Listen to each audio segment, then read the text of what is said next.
of the Pulling Each Other Along Kickstarter Special Edition.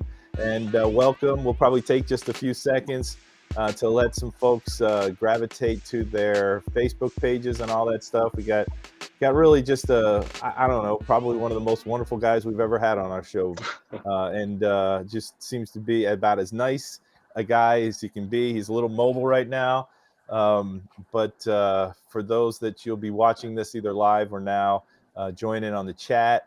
It's just getting out there to the Facebook pages. Let us know you're here. Give us some questions. And thanks for joining us, Jamal. Yeah, man, happy to be here with you, gentlemen. Thanks for having me. Yeah, and you're mobile right now. You're out and about. It looks like it's sunnier there than here. Looks nice. In all fairness, I'm the only one on the call right now you can see outdoors in the screen, so Yeah. definitely it's for sure sunnier right now for me. But yeah, I'm in the mobile office, man. So Hey, this is where I spend a this lot is of my my day. office right Is here. that your office? That is my office. If I lose my Amen to phone, I'm that, going nuts. dude. Not just you, all of us. Yeah, it's the way of the world. Well, thanks for joining us. You had a pretty exciting year. Why don't you just tell the folks a little bit about your year? And actually, let me pull back because I didn't say hi to Todd and Dave. We had just said hi, so I felt like I'd already said hi to them. So I got Dave Geis and Todd Sivan. Todd is the co-author of Pulling Each Other Along with me, and we are so grateful that Jamal basically agreed to be a part of the book, and so we're really happy about that. We want people to know a little bit more about you, so it gives them a reason to go buy the book and to help us out right now with a Kickstarter. Amen to that. All right, for sure I So, can do so that. why Well, did talk so to me. why'd you get involved in the book? Dude, I mean, I think the book Pulling Each Other Along just resonates with my brand, Swim Uphill. It's a movement, it's an ideology, and it's a few words on any sheet of paper that you put it on, but the weight that it can hold in someone's character is pretty immeasurable. So there have been people that have pulled me along, that have helped me, as I've, swam up this hill, as I've faced every challenge, and I'm grateful for that. And I just think, the world can never have too many just amazing stories of inspiration. That's it, man. That's the heart of it. Very good. Well, yours is one of them, and go ahead and let us know what your story is a bit. I mean, yeah, they're going to be reading your story, and maybe they get it from you. But the reality is, we got 30 more stories for them to read when they get the book. So Amen to that. tell us your story. Amen to that. I mean, listen, dude, Inglewood, California, born and raised. Came up in swim lessons. Mom made me from 10 months old. When I was 10 years old, I was diagnosed with a type of neuropathy called Charcot-Marie Tooth. And essentially, when I was first diagnosed, it put me into a state of temporary paralysis where I was bedridden, hospitalized for 3 days. And after that, I slowly started to gain mobility back. And now I live in this body where I have 0% nerve capacity from my kneecaps to the soles of my feet and 30% from my elbows to my fingertips. So that's really been the body I've been living in since I was 10 years old. And dude, I've done everything in my power not to create excuses about the life that I have or the cards I've been dealt, and just really try and live the life that I want to live, man. Like set some crazy freaking dreams and go after them. And fortunately this year I was able to realize one of them, so that's pretty cool. By bringing home a Tokyo Paralympic swimming medal. Is that a picture from there? Awesome. That is definitely a picture of me. That picture is actually I was in Scotland. That's a picture from Scotland. Okay. This is before this is probably like 2018. You notice on the side like it didn't have my Speedo branding.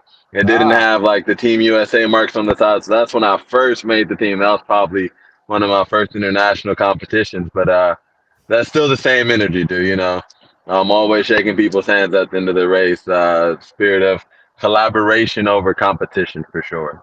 absolutely, and that's a big part of pulling each other along. What you just said, yeah, we're competing against each other. And I actually, if you don't mind, I got to give a shout out today because my sixth child actually was in a cross-country state championship race today, and they were the state champions of New York at the biggest school level. And state championships, things like bronze medals for you in the Paralympics, those things don't come around every day. And that was my morning this morning in the rain in 40 degrees, watching my son run and doing very, very well. He still has another year left, and it's pretty exciting when they put the work in. And their situation is they had such a good team. My younger son, who would have been one of the tops in the state as well, wasn't even allowed to race because he wasn't the top 7 on his own team. Wow. And so but he was still pulling for his team. They're all pulling each other along. There's racing one day, one guy's good, one the next day. So that competition between our own teammates sometimes can be harder than what is out there, and that capacity and understanding to pull each other along, even when you're not the leader or the winner that day, is really something good to learn this young. Absolutely, man. Absolutely. Congrats to you, proud father. Congrats to your son. Of course. Yeah, I was very proud. Actually, my oldest son is a coach, and his team is the #1 ranked team in the nation, going for the cross country national championships next week in Tallahassee, Florida. So there you go. You heard it here first. State champion and then national champion with family of winners over here, guys. It's not a competition, but well, these guys are all winners here too. So it's pretty cool to see that. That's awesome. And for you, what was it like to go to Tokyo? I mean, it was a different year, a weird year, but what was that experience like? All ended, it was pretty underwhelming, Hate to kind of pop that Olympic fantasy, that Paralympic fantasy. Pretty underwhelming. It's all in the COVID context. I'm about my business, so when I'm at international competition, dude, I'm the one that's holed up in the hotel room. I never go on any excursions. I'm walking as little as possible, really just a one-track mind, and that's to chill and then to just perform. Gotcha. So it's pretty standard, man. I would say there was definitely a point where the nerves kicked in, I do my best to not think about it, right? Not live in that, because it always takes care of itself. So there was a point where the nerves kicked in like no other time before, right? Because this is the culmination of the last 5-year cycle. So fortunately I had a strong support team back home that was able to communicate with me and just kind of help me work through anxiety and nerves and, some mild hysteria, right? All these what ifs that are starting, all this tension now that's starting to pop up, as we come to the moment, right? The defining moment. Right. But all in all, man, it was a great experience. Really honored to be able to have brought home a medal, like you said. Even just to make it to the games, to make it to the games means you have to be the best in your country. So again, don't let it go over your head. This is a competition of the best people in the world. Everyone there is the best from where they came from. Right. And the reality of it is most people who are there are going to go home without a necklace. They're going to go home. I'm in the go, but I did grab this out the house. They're going to go home without, one of these in any color. That's most, right? That's like over 90% of the athletes who go. So to be able to be, dude, on any given day, #3 in the whole world, I was pretty lit. It was definitely cool. It's definitely a great conversation starter now. So it's been nice. No, that's congratulations to you. That I know was exciting. I was following that, and Todd was following that. Obviously, we knew you were part of the book, and we're like, we knew you were good. So we'd already done the show with you. We did the show with you not too long ago, and so we're cheering for you and the other athletes that are part of this that are competing. We just had some New York marathoners and some others and that have been involved. And we got somebody to pop in and say, "Hey." Oh, what's going on, Mr. Clark? How you doing? Davey, is your audio lit? Can't hear you. Oh, we can hear you. There we go. Can you hear me? Yeah, we can hear you. Yes, sir. What's going on? You got to get your speaker turned on, probably. Well, Okay. We'll see. You can't answer the question. Well, you can figure it out. We'll keep your pretty smile on there. Here, I'll just make him mad real quick. I'll just put his picture of him on here from one of his younger days. Oh, smiling jeez. with Dave Geis. They love it when I show that picture. Right, Geisy? Yeah. See, I just made him mad there, Jamal. It was good stuff. But I'm going to say something. Go ahead, man. Check out Jamal's pearly whites. I think he could give Dave. Oh my God! Yeah, Jesus, I Todd. think you're right. I'm gonna put him back on the spotlight. Hey, Oh, Trey. listen, you I think flawed Trey. Colgate. We got 3 Colgate people. I Dave, can't hear you, and anything. Jamal. Jamal, you floss? I did. Do I floss? Yeah.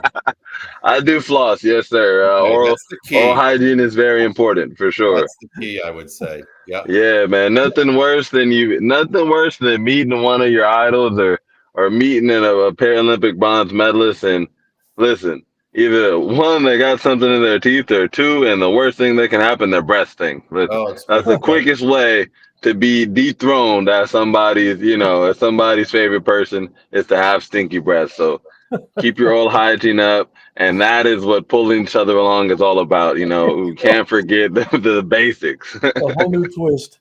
This show has been brought to you by the American Dental Association. Amen to that. Can we get like a little change from them? That would be good. Yeah, Colgate. they gotta give them a donate. Yeah, they could help pull us along if they Amen to that. for sure. I do want to say something, and this is sounds like hyperbole, which I tend to do, but I want to say this because this is the way I feel. Many people have asked me, who would I like to meet if I had the opportunity to meet? Okay, anybody in the world, and it's been a thought that I've struggled with because I don't know. There's sports personalities. I'm a Jewish guy, but I'd like to meet the Pope for some reason. I mean, probably a nice person to meet. Jamal and I seem like we're best friends. Amen to that. Person, and you're within the top 3 of people to meet the person because you are just a genuinely kind, well-spoken, thoughtful, giving person, and I mean that from the bottom of my heart. Oh my gosh, dude! Listen, man. likewise. No, I'm glad you led in with this is hyperbole because I definitely feel extremely flattered. So thank you. Good spirit. Good stuff. Good stuff. Twin That's sons awesome. and different mothers, I think. Dave Yes, Clark, sir. Can you hear us yet? Can you hear me now? Yeah, we could Yeah. hear you. Yeah. all I along. got you. All right. Yeah. I don't know what I did, but I got you. Oh, wait Yeah, a you second. pushed Now something, that right? Dave Clark can hear us, Dave, I want to don't say, talk and I about me now. hyperbolize, you are one of the people that I want to meet more than anybody in the world. Did I mention There that? you go, Jamal. There you go. There's He the did real say it was top hyperbole. 3. Yeah. He did say it was Sold top out 3. already. So he let me know it was top 3. So now we know who's number 1. That's good. Jamal, you were bronze, just so you know. Okay, there we go. I was bronze. I like that. Yeah, that figures. But who doesn't want to meet Oh. the infamous Dave Clark? Right?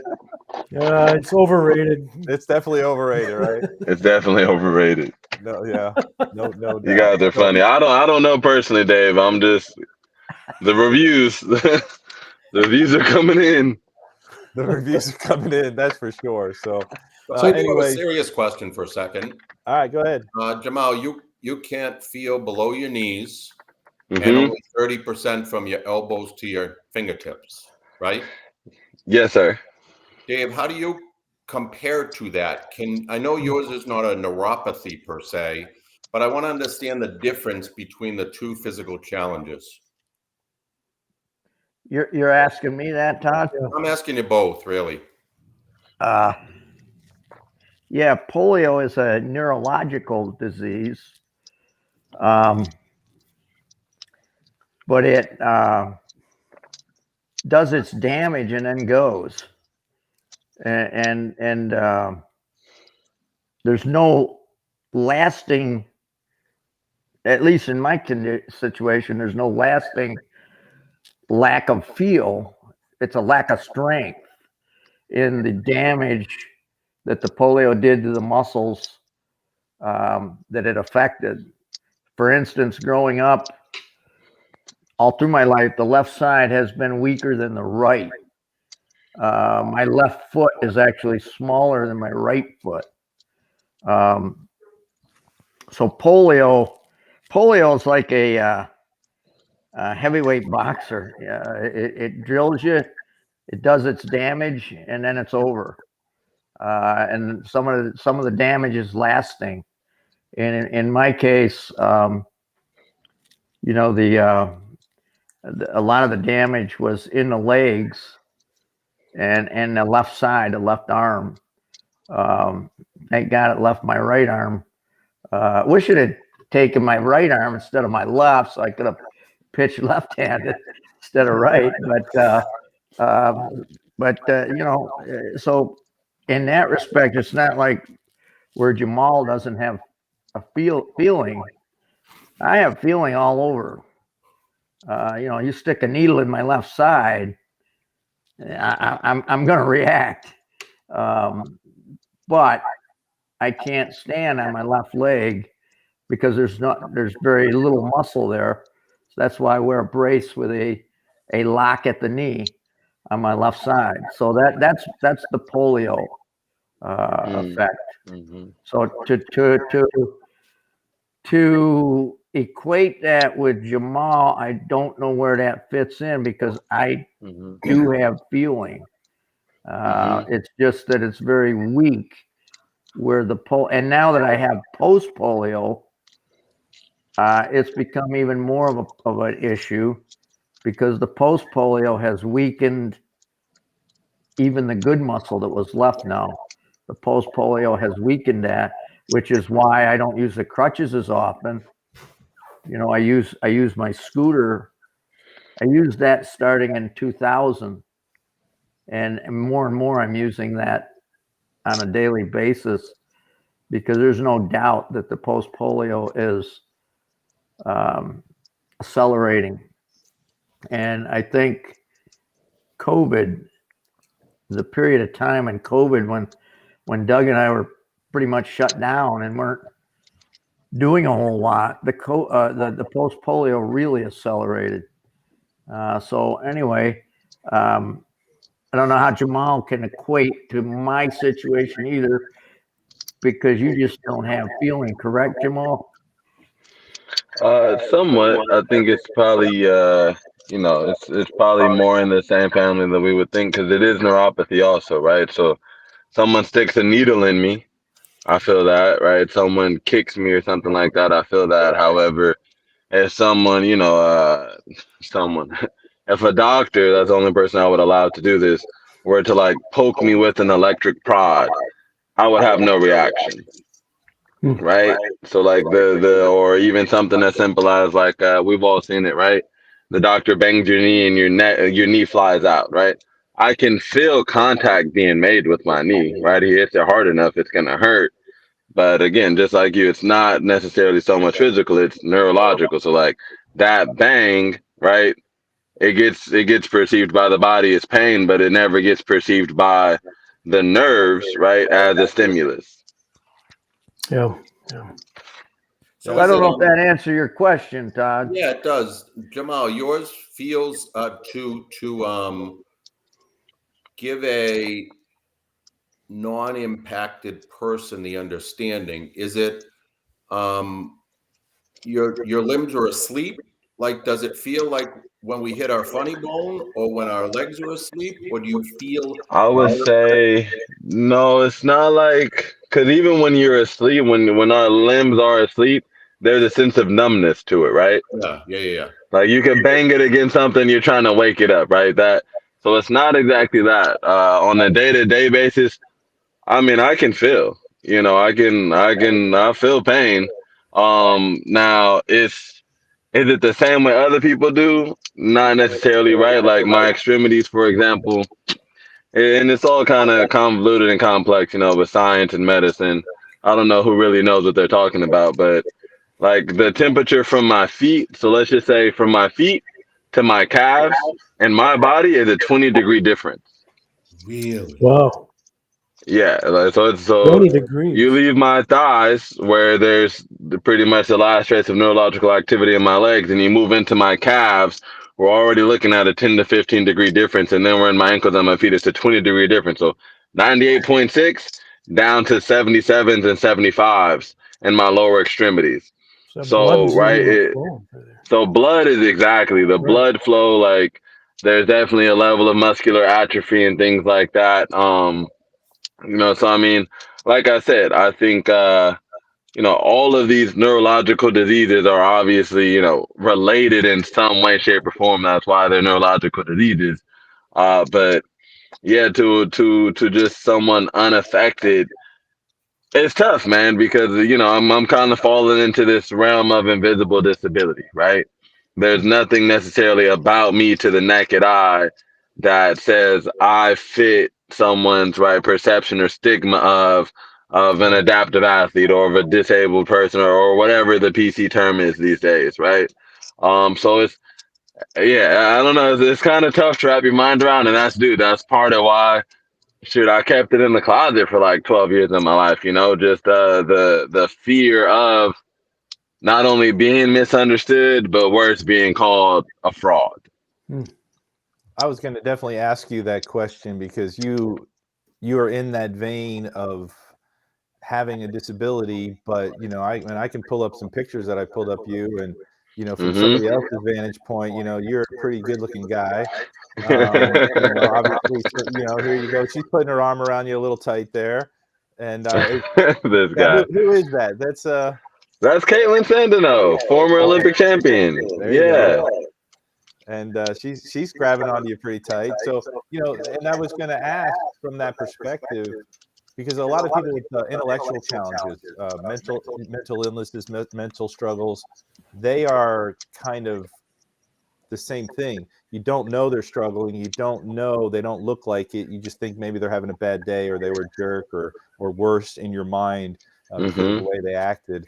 How have you dealt with that? That's kind of you kind of just shared that a little bit, but Yeah. That's a great question. I mean, I think just like number one is just a few things, right? So one thing, right? People usually don't think that, and that that 100% with intellectual impairment. Are you guys getting any feedback? Can just you a hear little me bit. clearly? Yeah. All right. Yeah. We're Hear good. you. Okay, for echo. sure. A little echo. Well, if it gets too bad, just let me know and we'll try and No, figure it's pretty something out. good. Go ahead. Okay. But even with an intellectual impairment, when I think about some of my teammates and being conscious about, being in competition spaces, international situations with them, a lot of the nuances that are definitely, remiss to them. Sometimes people like, you might think I was drunk or something, right? Like let's just say we went out and we had one drink, and this happened, like this actually happened recently. We went out, we had one drink, we had a good lunch, and after dinner, like, let's just say like I'm stumbling around getting into the car or this, that, or the other. Like your natural inclination would be to like, oh, Jamal's a lightweight, like this dude can't drink. You know what I'm saying? Like he only had one drink. But that's really what my life is like at all times. It's just like it usually only registers to people when they feel like there's some type of there's some type of common anchor that they can attach it to, if that makes sense. So we really do need to get Dave Clark and Jamal together to have a drink, because Dave's super lightweight. Yeah, a half a beer, man, and that's it. And I'd like to explain to people who may not have watched the Paralympics, because you explained it to me and it clarified. There are different levels in Paralympics. So Jamal is not racing against the same division who may not have any limbs at all.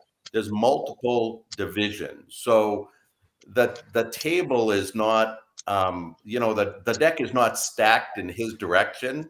He's racing against other people with, I'm going to say, similar impairments or similar levels of impairment. So that the playing field's even, just as I would think if you were in the non-Paralympics, you would not challenge them for a medal because you're disabled. Correct? Correct. Okay. Correct. But Yeah, that was great. And not to downplay anything Jamal did. You played against able-bodied people, Dave. Yeah. some Yeah. of them. Yeah.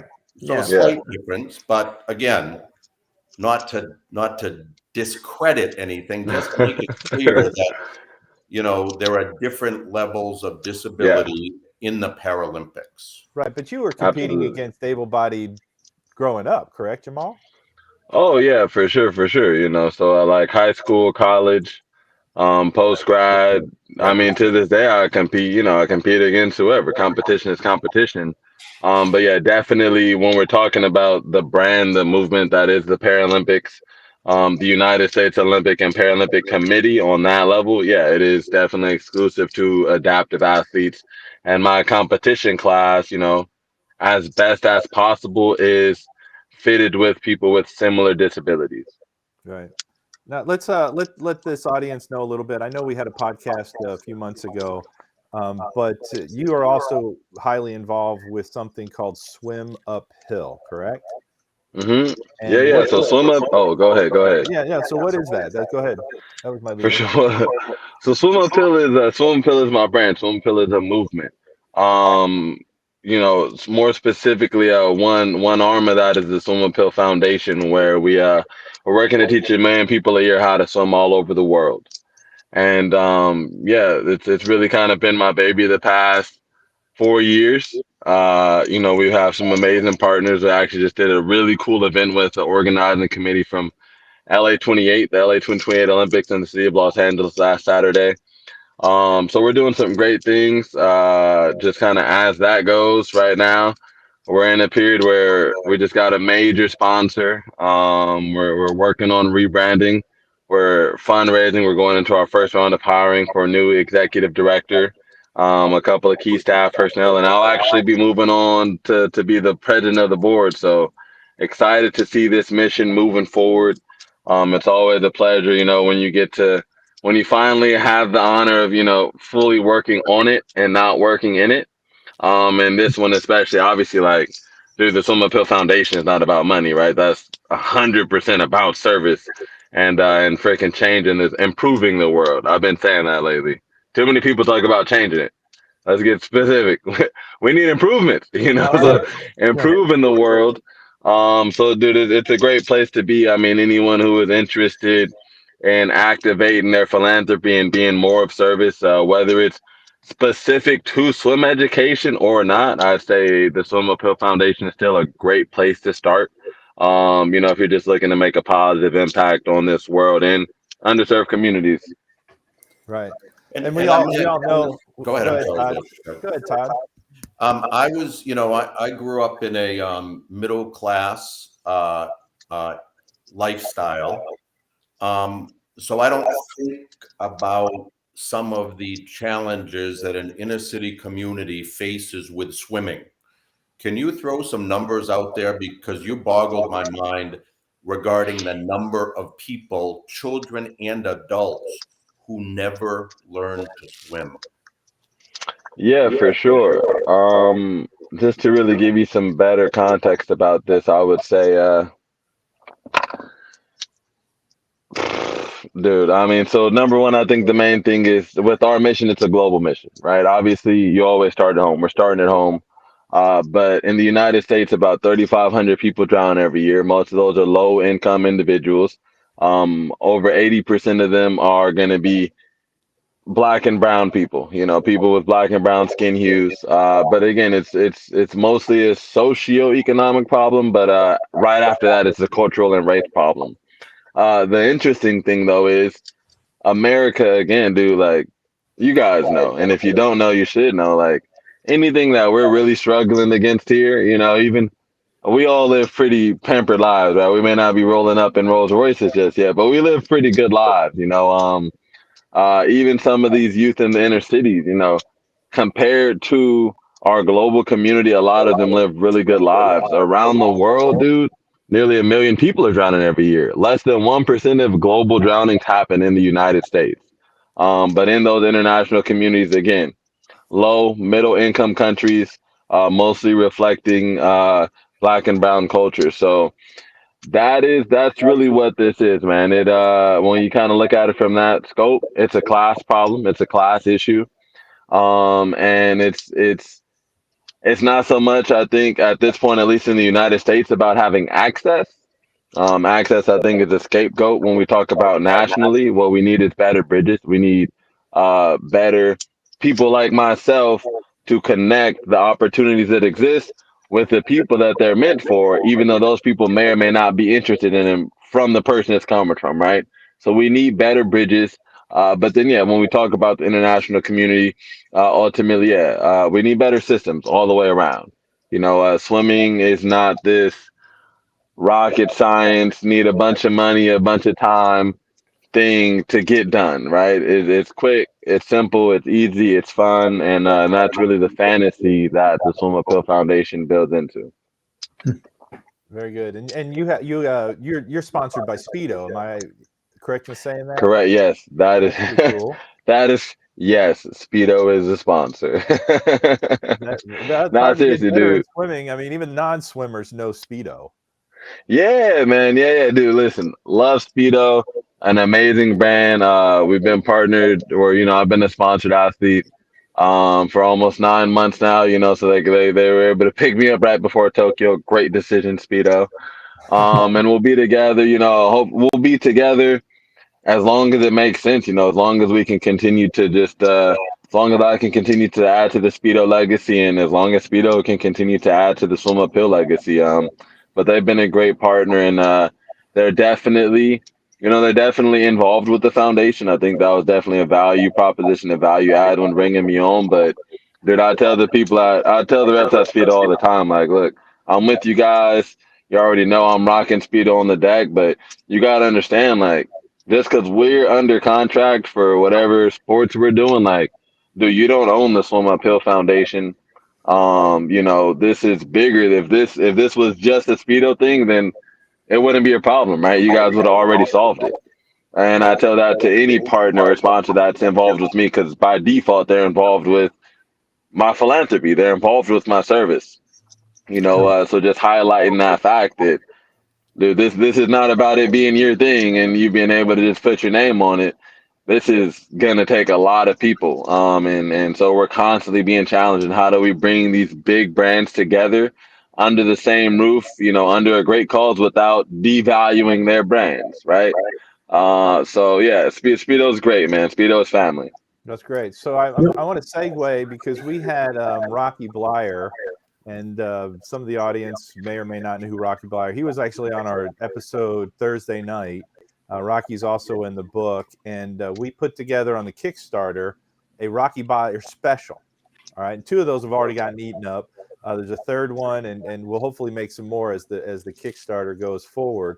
But I wanted to make an announcement here that I put together a special Kickstarter special award. That there's only one of these right now. There's only one award, and we loaded it up with some great things from Jamal Hill.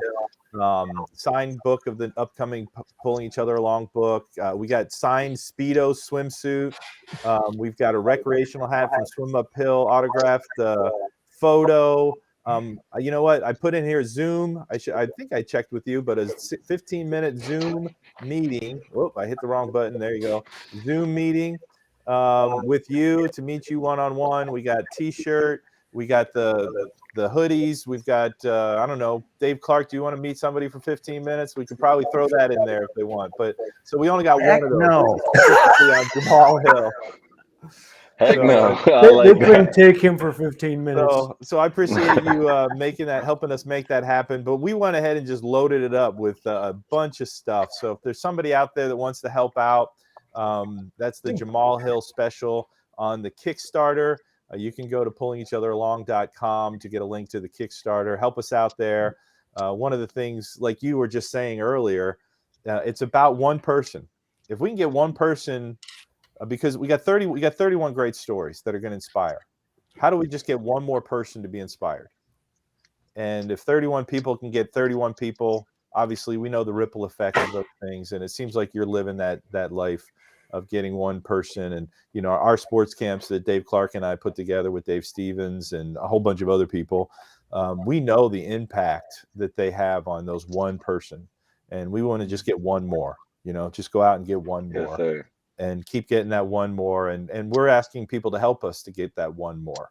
Because just like on here, we're wanting, not wrong one. Sorry, guys. That's when I'm trying to be the producer and we're asking folks to help us because we want help so that we can help inspire the world, because we've put together 31 incredible stories. Dave Clark, for if anybody's listening that doesn't know the Dave Clark story, Dave is an amazing person. Even though he's my business partner, I hate saying that. You don't say that when you're off camera. camera. Yeah, I don't say that but he does have an amazing story. Dave had a 17-year career pitching on his crutches in minor league baseball, but he coached, managed, owned, and scouted at every level of baseball. Dave Geis, you know, even what you're dealing with now with your wife going through cancer, and we need to help pull you along in some way, but you're helping pull us along. And Todd, obviously you and I have worked on this project for a while, and Todd needs a lot of kudos. He's an excellent writer, putting these things together far beyond what I could have done. And you know, so it was really fun to put that all together. And if you haven't done it, you can still go get a free download of the Pulling Each Other Along forward by Terry Bradshaw. Terry was willing to write the forward for us, so that was cool. And but we need an army, but the army starts with just one more. We just need one more person. Go ahead, Todd. Yeah, my wife just commented from upstairs. She asked if she can sign the Speedo while Jamal's wearing it. No. PG show. If he's going to sign it in advance. No, Todd. Yeah. You know, we don't have the mute button. You understand? My wife knows what it's like to live with a rocking body like I have. Yeah. When she sees someone like Jamal, she's right in her own neighborhood. $650. You know what? I'll say this, brother Todd. Anything to pull each other along, man. Oh, yeah. That's my man. No, I had a question. Go ahead, Dave. For Jamal, you know, as busy as you are with Swim Uphill, what is the future like with you and the Olympics now? Are you going to be trying again? Oh yeah, man. For sure. Dude, I'm definitely in it to Paris. Good. If there's one thing Tokyo taught me, it's like, dude, you got to take it one game at a time. Yeah. You know. So before I can even be thinking too much about LA, obviously, like, you put a lot of things. You plant a lot of seeds, you know, with the hope that one day they'll come to fruition. But right now, my sights are on Paris. But at this literal point in time, I'm on a chill. I'm chilling right now. Like, I'm chilling through the end of the year. I'll probably have touched the water one time in the past 3 weeks. And I just been enjoying it, man. You know, for so long. Just getting to the point of being a pro swimmer and having income and being able to just kind of live my dream and survive was the epitome. And, you know, like, having been able to live through most of that dream this year, now I'm in a place of like, well, I love swimming, but as much as I love Speedo, when it comes time for us to renegotiate contracts, I'd like to be able to say no thank you if the number isn't right, you know? Sure. I'd like to be able to, you know, have other things that are just more developed for me, you know. So that's really what life is like for me now, man. I'm staying low key, stacking my bread, promoting the projects that I'm involved in, you know, making sure the foundation is constantly moving forward, and enjoying, dude. Cool. Nice. Oh, very good. There you go. Oops, we lost his sound. All of a sudden, Jamal is whispering. You were doing great until just a second ago. I want to see if we have a question here while Jamal is figuring that out here on the who we got. Oh, there he is. Coming back. No. Hi, Julie Stewart. Jamal is a candidate for your amazing pod. He is. He's on it right now, kind of, and we've already had one with Jamal. Jamal, we lost your volume. I'm not sure why. Let me just to make sure it's not on my end. I don't think so, No. but that happened the other day. Are you there? He is continuing to whisper. Jamal, you know sign? We lost you, Jamal. But you know what? We've also, I'd love to say goodbye. Let's see. Yeah, we lost your audio for whatever reason. We were doing great, but you know what? It happens. So why don't you wave and we'll wrap up the show. Don't forget to go to the Pulling Each Other Along Kickstarter. You can get there through our website, pullingeachatheralong.com. And whatever he's saying, it's go out and get that 650 perk and support this message. I'm reading his lips, and he loves us. All righty. Hey, Jamal, we'll see you. We couldn't hear that last bit. Thank you guys for joining this special edition of the podcast. Any last words, Todd? We still have a few people listening. Yeah, I have one last pitch, and we are nearing $8,000 of our $12,000 minimum goal on Kickstarter. And I want people to understand something. The goal of Kickstarter is not for us to get rich, because that's not what the goal is. We want to print more books, because what we can do with more books is get people's stories out 31 times the number of books, and it's going to multiply like we talked about. My wife said to me today, you know, what are you doing with the money? We're printing more books, because it's the goal. It's kind of like throwing a rock into a pond. It's not just where it lands, it's the impact it has after that. So as Jamal says, we don't want to change the world, we want to improve it. That's the goal of the Kickstarter. $4,000 to hit our goal times a $30 book means we need 150 people to buy a book, and we'll be over the goal and be able to print another set of books. So that's the ultimate reason we're doing a Kickstarter, and we hope that people will join in and help spread the message of pulling each other along. Right, and it really even goes beyond that.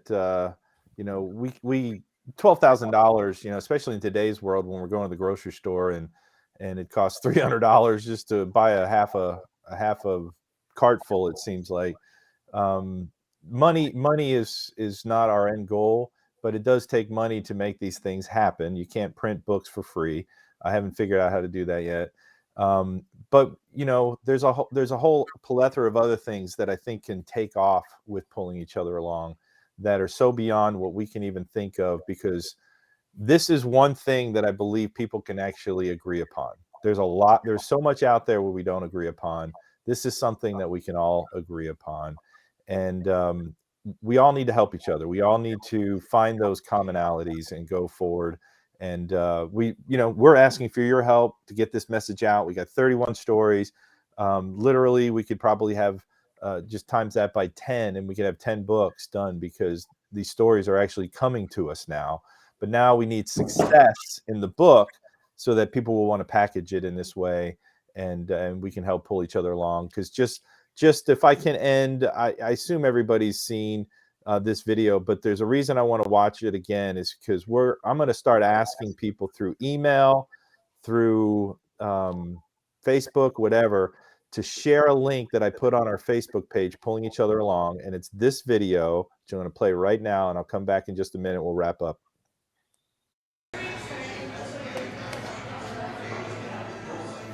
When I came out of the reconstruction home in Ithaca, New York, I was wearing a little set of leg braces and walking with crutches. Once I started attending grade school, I was made to feel different.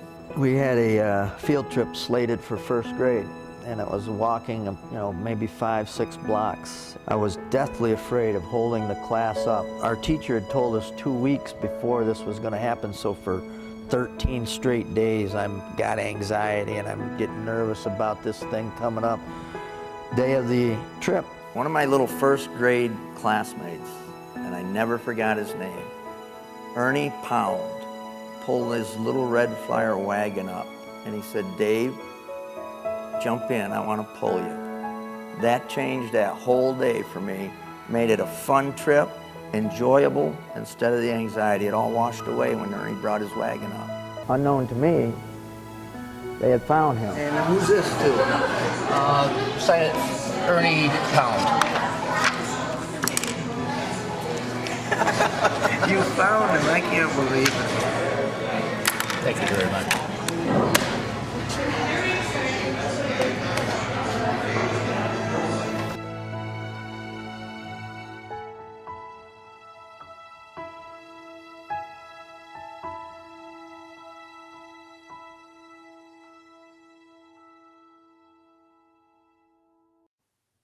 And that's another special edition of the Pulling Each Other Along Kickstarter special shows. So thank you guys for joining us. We could probably sit here and talk all day, but Yeah. I've had a long one already. Cross country meet. My Georgia Bulldogs are winning. Dave Geis won the football game the other day. You pulled that out of your tush, Dave Geis. You know that? What's the matter? You pulled that out of your tush. The Miami Dolphins over the Ravens. You got to be kidding me. The sad thing is, I was actually cheering for the Dolphins, even though I had said and predicted the Ravens would win. I should have just went with my heart. See, I normally would have picked Baltimore, but I knew Dave was picking Baltimore, and I got to make up ground. Yeah, well, you made up some ground. It was a risky move. You know, sometimes the risk pays off. You got to play it to win it, right? Yeah, sometimes 3 points through 3 quarters. It was they just owned. They really owned. It was the other day. So anyway, we should probably wrap up this show. Thank you guys for listening in. If you can just get one more person to watch that video I just showed, just go out and reach out and get one more, and share it on your Facebook. Send it to a message to a friend that won't think you hate them. And you know, this is a story of kindness. This is a way to encourage people to get the Pulling Each Other Along book. And if you haven't done so yet, help us get to that $12,000 mark. But right now, let's get to the next step, the $8,000 mark. Let's get there soon. Help us breathe a little bit easier, because we're putting a lot of work into this, and we sure want to get to that goal sooner than later. Anyway, everybody say goodbye. Thanks for joining us, and we'll see you on another edition of the Pulling Each Other Along show, hopefully soon and shortly.